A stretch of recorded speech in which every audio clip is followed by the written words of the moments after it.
Okay, so let us look at what we call tonicity. This is actually very important in predicting what happens if you place whether an answer or an animal cell in a given solution. And what is very important is the solute concentration in that solution.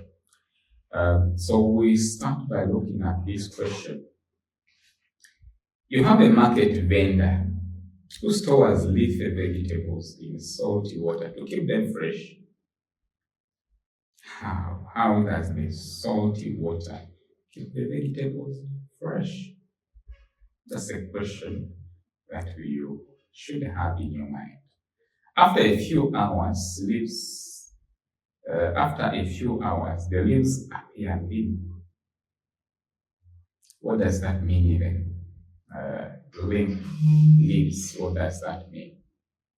So the questions that we have is that, one, can you define what diffusion is and state how it helps cells exchange substances? That's the question number one. Explain why the vegetables appear limp in salty water using the concept of tonicity. Okay? And then the third question is compare the effects of a hypertonic solution on a plant cell and an animal cell. And then the fourth question is suggest how the vendor could store the vegetables to maintain turbidity and explain why.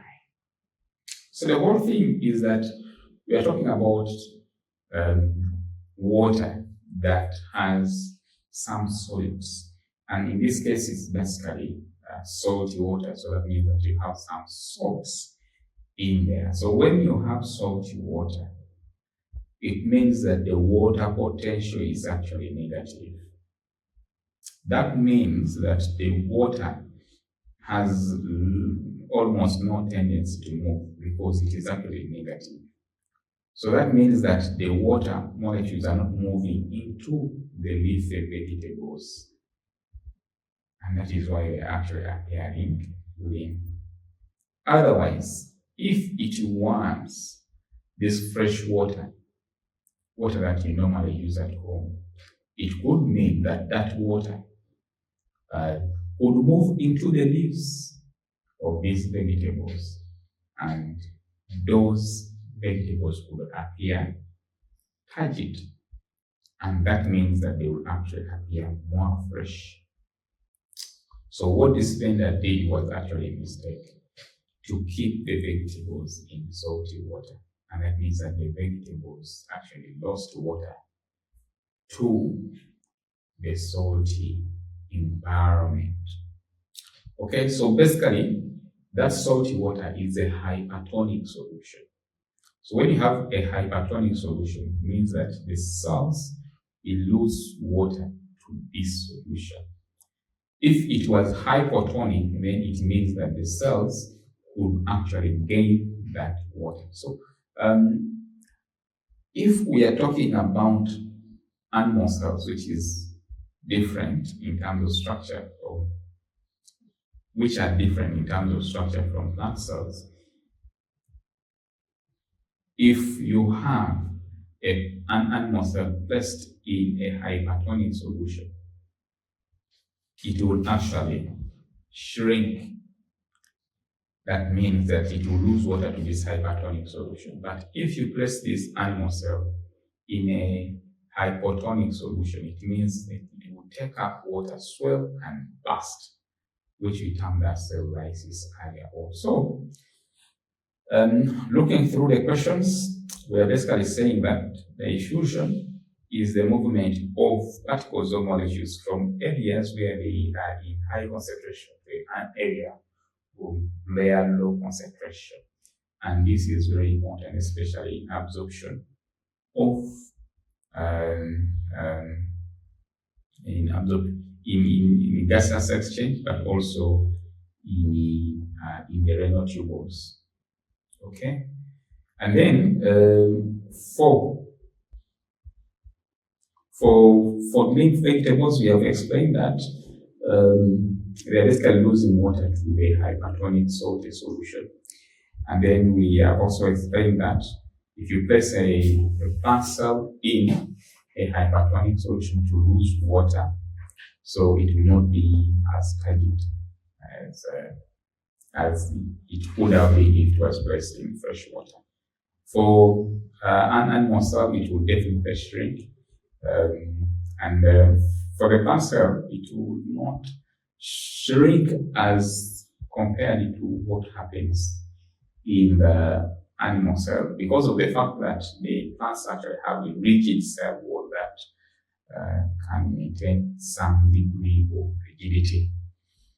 Okay, so the vendor should basically use fresh water instead of salty water, because it is when you have fresh water that you have the leaves remaining turgid, because the water will move into these leafy vegetables.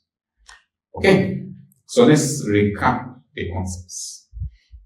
So tonicity is when we talk about the concentration of the solutes in relation to, when we talk about the concentration of the solutes inside the cell in relation to the external environment. That's very important to know. Why? Because you see, different cells of the body can have different concentrations of the solutes. So you can have the same solution being hypertonic to one cell and hypotonic to another cell. That's why we are referring to the solute concentration between the cells within the cell and then the surrounding solution or environment. And in this, we are illustrating this using the red blood cell here. When you have a red blood cell placed in a hypotonic solution, it will swell, just like what you see, just like what you see here. And then when it is placed in an isotonic solution, the solute concentration in the solution and in the red blood cell is the same, that is isotonic. The red blood cell will remain with the same shape. When you place the red blood cell in a solution that is hypertonic, the solute concentration in that solution is very high. That red blood cell will lose water to the surrounding solution, and therefore it will shrink. Okay? So we are basically talking about three solutions: hypertonic, isotonic, and hypotonic. Hypo, low solute concentration. And that means that low solute concentration in the surrounding environment, and that means that the water will basically be moving into the cell by osmosis. So that means that you have high water potential in the solution than in the cell, and that's why the water is moving into the cell. Hypertonic, you have high solute concentration in the solution and therefore low water potential, and therefore the cell will lose its water to this solution by osmosis. And then isotonic, iso means the same, so no net movement of water.